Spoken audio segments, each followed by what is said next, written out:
The Daily News Online presents Inside High School Sports. Brought to you by Tonawanda Valley Federal Credit Union. With your host, Alex Brasky and Nate Ryder.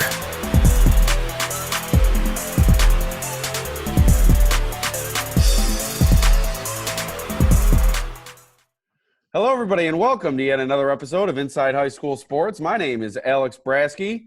Nate Ryder on the other side of the line here on the Zoom app. Weren't able to get together in the office, but nonetheless, we were able to bring you this week's episode. This week's episode, as always, is brought to you by the Tonawanda Valley Federal Credit Union. At TVSCU, we know members love our low loan rates and our low account fees, but our expert staff is really what everyone raves about. If you are not a member, consider joining and learn why our TVFCU members are considered friends, family, and fans. New members are always welcome. Stop in at 10 Jefferson Square. That's behind Wendy's in Batavia. All right, Nate, a little bit different style this week, but nonetheless able to bring you another episode of Inside High School Sports. And we'll kick things off with our first segment, your interview with Notre Dame senior and Valparaiso Division I football commit Keith Szczepanski. Why don't you tell us a little bit about what your conversation entailed and how excited he is to hopefully get going in the fall? Yeah, just want to say, we're doing our social distancing right now. So, yes, our very best. Yeah, before we even talked about Valparaiso and football, Keith, we talked about just being a high school kid in this day and age right now. And, he was first and foremost upset with the fact that he's going to miss out likely on his track season, where last year he was a Section 5 champion in the discus and he was second in the shot put, and the kid who won last year was a senior. So he had his eyes on a couple more sectional titles and a team title. But, then we got into a little bit about, what Valparaiso's been telling him to do. And, he talked about he's going to miss out on going this spring for the spring game, and just kind of how he's, trying to connect with his coaches and other teammates. So here's a little bit of Nate's interview with big, might be putting it mildly, big Keith Szczepanski from Notre Dame. That you're a high school kid, you're still a high school senior, and this has got to be, so surreal. How have you kind of reacted to everything? I've just kind of played it by ear. I've stayed safe, stayed home, but this really caught me off guard because I really wanted to win a sectional, like a team title in track on top of the individual ones because their basketball season ended not the way we wanted it to end. So I was really looking forward to this track season and everything. Prom coming up was going to be fun, but then it just came to a halt like within a week or something like that. Personally, I go to the Kendall track and I'll run the track and do footwork drills or shoot hoops with my friends in Kendall. But if I want to talk to my friends in Batavia, I can only play Xbox with them because I can't hang out with them or anything like that. I hope it works out and somehow it can start back up. But at this point, I don't really know what's going to happen. What is everybody doing now just to try to stay in somewhat of shape? Personally, I'm trying to throw as much as I can without overdoing it. I know Jad Reese, he's on our team. He's at the track running and stuff like that. And there's a couple other kids I know that work out and train. You're kind of limited because a lot of kids don't have gyms in their basement, so it's kind of hard. And if you do, it's limited. It's not like a high school gym, So it's hard to just stay active. And I've worked so hard at this point to get my spot on a Division I team. I'm not going to just waste it by doing nothing for these next couple months. You got the commitment to Valparaiso, and have you been in touch with them at all? Yeah, I've talked to the coach a lot, the O-line coach throughout this. And he's been pretty much telling me, do what you can, don't overdo it, just stay active, stuff like that. And he's been trying to get us more introduced to the other linemen that are coming in, too, to try to build a relationship at this point. Because there's really nothing else productive that can happen. What kind of things is he telling you to do to just kind of, stay in, kind of football shape, if you want to put it? He didn't really give me anything specific, but we have a training program that our strength and conditioning coach gave us. And it's pretty much just sprint work. He puts videos on his Twitter, different things to do with your body. You can, like he said, fill a duffel bag up with rocks or something and squat with it. Just simple stuff like that, paint cans, whatever you got. I'm fortunate to have a bench press in my garage and stuff like that. Yeah. And I have a little squat thing downstairs, so I can actually kind of work out and stay in shape. But it's hard because I'm sure a lot of people on the team don't have that at their house, so it's it's tough. But Just staying motivated, I guess, is all I could do, really. Now, I know you had a ton of offers all over the place. You know, what was it really about that school that made you say, you know, that's where I want to go? The education is great to begin with, and that's always a bonus. And the football was, obviously, it's a Division I school. It's a great school, and they had a lineman shortage. They were bringing a lot of new linemen that could play early. So I kind of like that attraction to it, of the idea of playing early as either a freshman or a sophomore. And the current coach at the time, Coach Bukar, was a great guy. He recruited me later in the process, and I think they signed a lot of linemen at that point, and they weren't going to bring any more on, but he saw my film and he saw my scenario, and he was like, you know, I think it'd be cool to bring some New York guys to Indiana, because at the time there was no New York kids on the roster, and he wanted to branch out and see what I was going to do. I mean, it's definitely going to be a big jump, but I think I did really well in the Eddie Meath game. So, I mean, that's obviously not like college football, but I think I can. I mean, I play well with Class A kids, so I'm hoping if I just keep working hard and keep getting right, it'll eventually work out at the next level. Well, it's not the same as talking to someone in person, but I've been trying to reach out to teammates and, you know, current players through Snapchat and Twitter. It's just not the same. I'm definitely excited to meet the guys when I get on campus, but at this point, I'm just trying to build. Like, I already got a roommate through all this, so it's kind of cool. But other than that, it sucks. Be tough thinking that there's a chance. You know, you've been at Notre Dame for so long and been on varsity for so long that your high school career ended just like that. That's got to be a tough way to think about it. It is tough because I've built my whole entire high school career to my senior year. Like, I've been hoping for this, and football was a dream come true. I mean, we won sectionals. Basketball, you know, I wish we would have won, but it's not the end of the world. Like, we had a good season, but track, I was devastated. You know, you would have been the top, guy in Class D. And no one was coming back. So, I mean, I had it pretty much locked. If, you know, I obviously worked hard. I was on track to win sectionals in both events, no problem. And Dakota and Jason Reinhardt were gonna do well too. And our team was the favorite. A lot of teams graduated a lot, but we only graduated one or two kids that placed in sectionals. We had a full team of juniors and sophomores coming back. You know, there's been talk about, you know, even college football getting pushed back or whatever. That's got to be a tough thing to think about, that, you know, you've worked all this hard all this time, and now maybe that's getting taken away. I really hope it doesn't, because I know a lot of spring college athletes are really, you know, having their baseball seasons and whatnot were taken away. And I can't imagine the fall being taken away. Like, that's my season, and to have it just taken away, that would be terrible. So what other plans and kind of activities have you had, you know, cut short or, you know, kind of canceled altogether because of this? Well, my family and I were going to go to Mexico for vacation, and that got canceled. that we were really disappointed about that, because we fly through Canada, so we were hoping Canada was going to stay open. We were just going to cross the border and fly, and then as soon as we were getting everything settled, they said Trudeau shut the border down for 30 days, and we were 14 days from leaving, so that was over. So pretty much we've just been in quarantine. Like, everything else has been canceled. Like, my mom can still work, because she's a sales rep, and she can still do that, but everyone else in my house is locked down pretty much. When the word comes down that all this is over and life can get back to normal, what's the first thing you're going to do? Personally, the first thing I'm going to do is probably, like, either go out to a restaurant and get some actual, like, good food, or just hang out with my friends and, like, get back with them before I leave for school. Try to get this, like, high school memories back. Yeah. All right, another interview that we had this week was with Batavia senior Mario Rosales. I hope I'm saying that correct. But an impressive young man headed to Canisius College next year, will compete in cross country as well as track and field. So a full plate ahead of young Mario. And something else added on to the plate is he's a member of the ROTC and will move on after college to serve in the military. But he was able to attend Canisius with benefit of an ROTC scholarship. And while at Canisius, he will have to endure some military learning some military techniques and military science and some training and stuff like that. So definitely going to be not a normal college experience for Mario, but he's really an impressive kid. And if anyone can accomplish great things with all that in front of him, I'm sure it's going to be him. the running's probably going to be the least of his worries there. The ROTC is not an easy thing to do, but this is a kid, that I've noticed over the years has just gotten better and better and better, and you see his name go up and up and up on, all the final stats and both cross country and track. So, look forward to him having a good career there at Canisius. So here's my interview with Mario, also conducted via this Zoom app. Going on. When did you first become interested in distance running?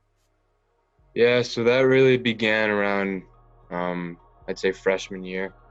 I was originally a soccer player. I really didn't have anything to do with the sport until around modified. But again, freshman year was really when it took off. I joined track, 7th grade year, really because my friends were doing it. I really didn't know, to be honest, that there was a distance field. I sort of hoped that I'd become a sprinter. I didn't really like the idea of running miles on end. But I guess the coaches at the time saw something in me. And so I,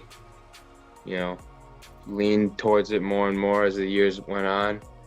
8th grade year of modified, I made the jump to varsity, an outdoor. And being around the older guys, really put something into me that I can do this. And I just wanted to hang with them and prove to them that I was a worthy member of the team. So I guess some of that, and just this, it was unknown to me at the time why I wanted to keep doing it, distance running. And so I just stuck with it. And then the more and more the seasons rolled on, it felt natural to me in a way. How much of your coaches, like you just mentioned, how much have they influenced your growth in the sport and your dedication to it? I came in not knowing anyone on the team, on the varsity team. I had known one of the coaches, Coach Boyce, since 7th grade, and he really took me in under his wing and developed me into a great athlete. And then I started to become more familiar with the other coaches. Coach Burke, really great coach, enthusiastic coach, and he's really, both of them, Burke and Boyce, have shown me that hard work does pay off. And it's been really great to spend 5 years with them. Just two great coaches that have always believed in me, and that's worn off me. So I've started to believe in myself too. But express to us why you picked Canisius for the next stage of your career and your life. So I was originally being recruited by another school. So it sort of ties into my ROTC decision. I originally went to Canisius for my ROTC interview, and it really wasn't on my mind at the time of, hey, I'm going to go to school here. It was just somewhere I had to get my interview done. And that was around last August. And then it wasn't until November, when I was being recruited by this other school, that I was thinking about Canisius.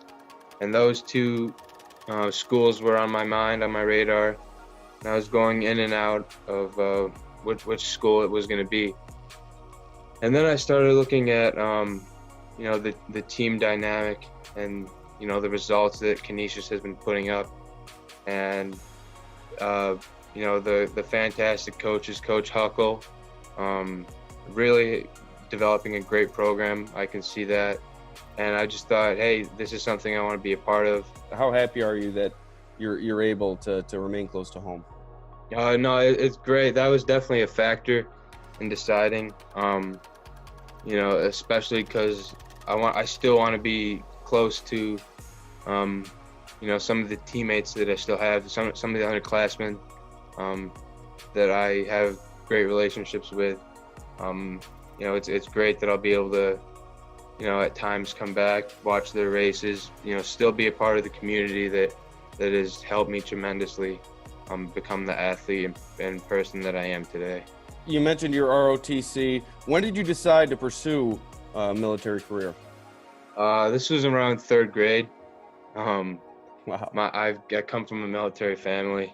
I've always felt a calling to do so. It's tradition mainly to follow into the military for some time. So I felt like that this is definitely something that I should pursue. Maybe a career, maybe not, but definitely at least spend 4 years so that, you know, I can pay back to, you know, all of my relatives and everyone else that has been in the service. So I felt like it was just natural and something that I was obligated to do. What have you been doing to kind of cope with the effects of COVID-19, the coronavirus, and the situations that we're in, knowing that you were looking forward to that spring season? I've just been staying positive. I mean, I've kept up with my training, just trying to act like everything's going as normal, even though it's not. You know, I still have hope, still have faith that there will be a season, even if it's for a month or a month and a half. It's still something that you know that I've been looking forward to. You know, even though the season really didn't start, you know, I want to finish what I start in a sense. You know, I've so far gone all 4 years doing 3 seasons of running, and I'm not just gonna, you know, stop at the end of indoor. What have you been doing just to kind of keep your mind loose and you know what I mean? I mean, you're probably stuck in the house. What have you been doing? Yeah. Any Netflix recommendations? What do you got for us? Not so much on the Netflix.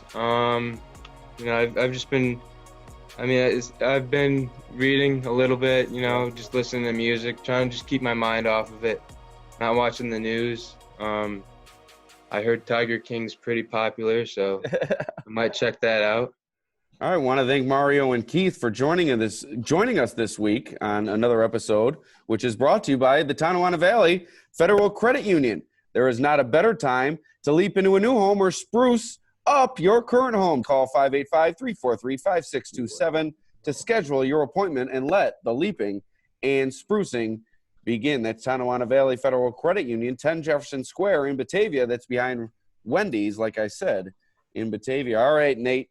Now to get down to business, true business, our exciting topic this week. Not that the interviews weren't exciting, but whenever you're releasing all-stars and stuff like that, it's really an exciting time of year, and it's time to release the girls Fab-Five Livingston County News all-stars, beginning, drum roll, Nate, what do you think? A little drum roll. Beginning with KYLIE Buckley, a freshman forward from Livonia.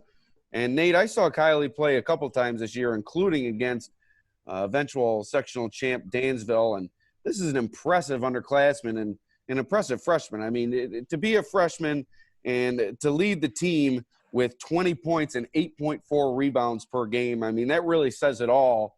And this Livonia team has a lot to look forward to with this one for years to come.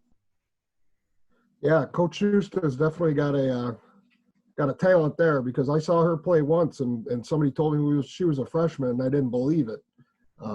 You know, this is a kid who is a freshman, averaged 20 points a game, and you know, I think she was close to 10 rebounds a night too. So, you know, like you said, that team's going to be tough for 3 more years with her there. Yeah, so congratulations to KYLIE, our first member here of the LCN's Fab-Five. Next up, from Hornell, senior guard Leah Harkenrider. Leah Harkenrider, 18 points per game this season, finished her career over the 1,000-point mark, and we know how much that means to high school basketball players, so an important milestone for Harkenrider to get over and reward with this Fab-Five selection. Yeah, you know, 18 points a game this year, I believe, and she hit close to 73 pointers.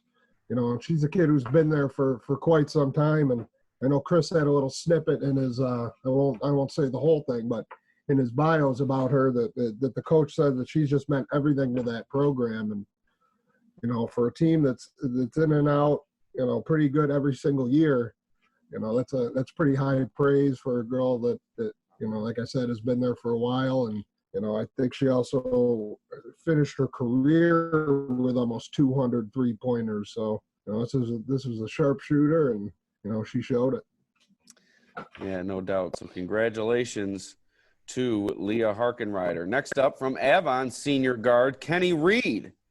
No player, Nate, has played more varsity games for the Lady Braves than Kenny Reed, who leads the program as the all-time leading scorer with 1,123 points, the first ever player in program history to get over 1,000 points. So, I mean, this Fab-Five selection was really, you could see it coming from a mile away. Yeah, she's one of those that, I mean, it's twofold. It seems like she's been there forever, but I also can't believe she's a senior, you know, because I still can remember her back when she was in 8th grade and as a freshman. You know, but this is a kid, I mean, she was one of the main keys on the sectional winning team last year. And, you know, she wasn't always a huge scorer, but, you know, that wasn't because of her talent. That's it. You know, it was a deep team and she was an unselfish player, but, you know, she was definitely one of those kids who did a little bit of everything every single game.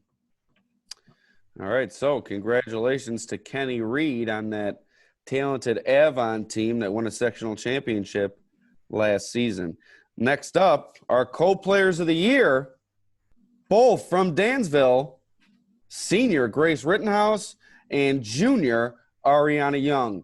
We'll begin with Young, Nate, one of the top forwards in the Livingston County League, Livingston Conference, I should say. 16.5 points per game, 12.5 rebounds per game. Really a two-way player, strikes fear in opponents every time she steps on the floor. And it's really the same thing with Rittenhouse. She can guard, she can shoot, she can take it to the hole. She really does everything for this team. 1,000-point scorer is Rittenhouse. So definitely two players that are very deserving of co-players of the year. And I believe it's the second year in a row we have two Dansville players as player of the year, if I'm not mistaken. I don't remember I believe it was Rittenhouse and LaPlante last year, if I'm not mistaken. I think it might have been. Hannah LaPlante. But go ahead, Nate. But, yeah, you know, a lot of talent on that team. We've both seen that team a number of times in the last couple of years. And, you know, one of the main things you got to look at is that team, I believe, over the last 2 years, with their two sectional titles, is 44-3. And Rittenhouse and Young were obviously the two main catalysts behind that team. You know, you mentioned Rittenhouse. She's been there forever. And, you know, like you said, she does pretty much everything you ask a player to do. You know, and Young, I think her only downfall is sometimes she gets in foul trouble, else those numbers would be even higher. But, you know, that's going to come with, you know, probably next year she'll be a little more acclimated to the, you know, staying in the game. But, yeah, those are two just dynamic players, different styles that really did it all for that team. At Tonawanda Valley Federal Credit Union, we have members of all types. From Blue Devils to Knights to Dragons and Leprechauns, we have solutions for all their financial needs. We not only provide checking and savings accounts, but also loans for vehicles and student loans. Our members also enjoy exclusive benefits through our scorecard rewards programs. To become a member, you can stop by our office in downtown Batavia or give us a call. Tonawanda Valley Federal Credit Union, local, personal, and owned by members. Make sure you check out the most recent copy of the Livingston County News coming up for our Fab-Five first team, like we just announced. Also a second team, honorable mention, and Coach of the Year. But moving on to the boys, Nate, we had a really exciting year on the boys' side, is just like we did the girls. Cal Mum had a great year. York with a great year. Livonia kind of petered out toward the end due to some injury trouble, but Avon had a good year. Like I just said, Livonia, just a lot of good basketball being played in the Livingston Conference this year, both boys and girls. But without further ado, getting to our boys Fab-Five team, our first member, Nick Rowland, senior forward of the sectional champion Avon Braves. I mean, Rowland was clearly Avon's best player this year, taking over after they lost their leading scorer from a season ago, led them to, like I said, that sectional championship behind 14 points per game, 10 rebounds per game. Like I said, with the Dansville girl, Rittenhouse, a two-way player was Rowland, a great leader, and really set the tone day in and day out for this Braves team. Yeah, one of the trio of Rowland brothers on that team, which is kind of interesting. But yeah, he's another one we've seen a number of times over the last few years, and he played exceptionally well in that sectional final game.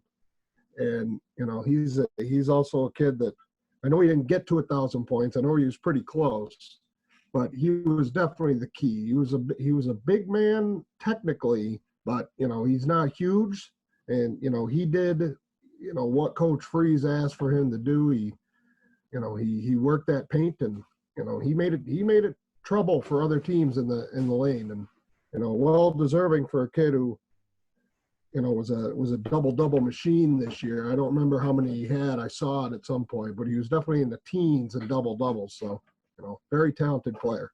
All right, next up on our boys Fab-Five list, from Livonia, junior guard Alex Minahan.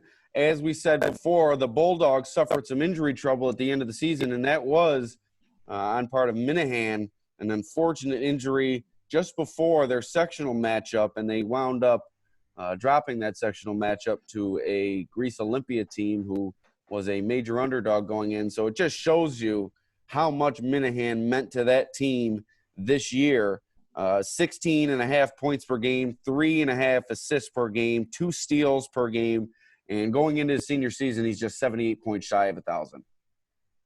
Yeah, and Livonia, despite the disappointing end, they were the Livingston County Division I champions. And, you and I both know this, that sports editor Chris Metcalf talks this kid up all the time. And, he was right. He mentioned to us that without him, they were going to have trouble against Olympia. And we both said, absolutely not. And, you see his importance for that team. And, he's another one. He's been there forever, and he's still only a junior. So, hopefully, whatever injury it was, I'm not exactly sure, but hopefully he's, back to normal next year. And, if he's on level to where he can play, that's a sectional title contending team.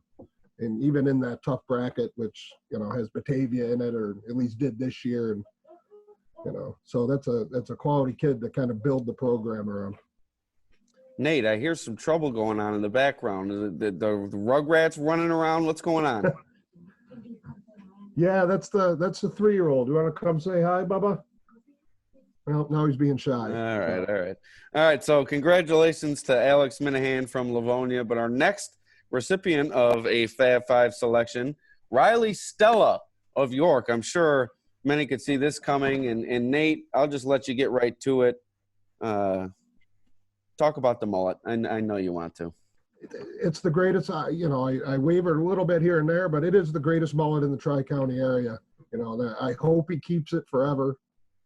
Because that thing is just flowing. The locks are flowing. It's business in the front, party in the back. But even without the mullet, this is a talented basketball player. And York lost some big time players after last season, and he really took that step up. And I know Coach Ed Orman, mentioned how he took that step up. And like I said, I think he averaged 20 points, so over 20 points this year. And he was a key factor in getting that team, which wasn't as talented as York teams in the past overall, but he was the main factor in getting that team to the sectional final, where unfortunately they got shut down by Caledonia. But he was fun to watch. He's a fun kid. He's fun to talk to, and obviously deserving of this honor. So congratulations to Riley.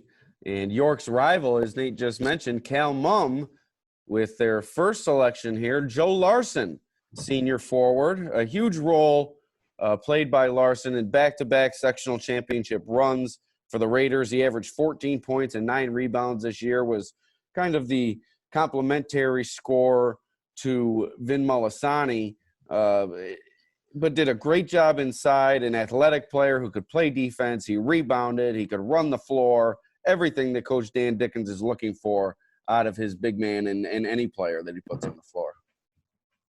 Yeah, I know Coach Dickens mentioned that he was one of the, whereas you mentioned Molisani, whereas Molisani was more of the IQ player, that he's one of the smartest players Coach Dickens has had. Dickens also mentioned that Larson's one of the most athletic players he's ever had. And he did kind of get overshadowed by Molisani, but, this is a kid, and the best thing about him is that he's the lost art of the mid-range jumper. That kid had one of the nicest baseline jumpers, mid-range jumpers you'll see, but he also would battle down low. And, Calmon wasn't the biggest team this year size-wise, but he was the one who had to do all that dirty work. And, he was close to a double-double machine this year too. And, he was a perfect complement, like you said, to Molisani. So congratulations to Larson.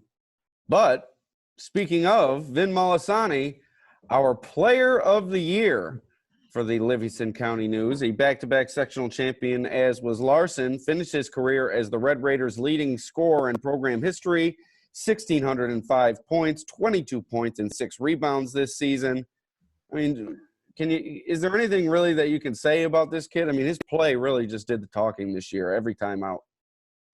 Yeah, obviously he was our Daily News co-player of the year with Colton Dillon, and obviously an easy choice here in the LCAA. I mean, this is a 5-year varsity kid who Coach Dickens really put a lot on through his career because he knew he could handle it. And, he I won't say he put the team on his shoulders, but, a lot of what they did was based around what Molisani was capable of doing. And that showed the last 2 years with the back-to-back sectional titles. And, it's a kid who, like I said, he's not going to blow you away with his athleticism, but he is one of the smartest kids you'll ever see on a basketball court. And, not just a scorer, his vision to find people is impeccable. He knows how to finish at the basket, and he didn't do much outside shooting all the time, but Coach Dickens said he can shoot the three as well as anybody.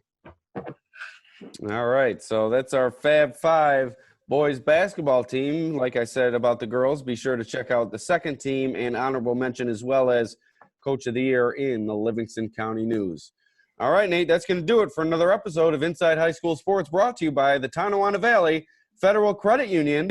And it's been another exciting episode, even though we are enduring some difficult times. Once again, we'd like to thank you for joining us, and we'll see you next week.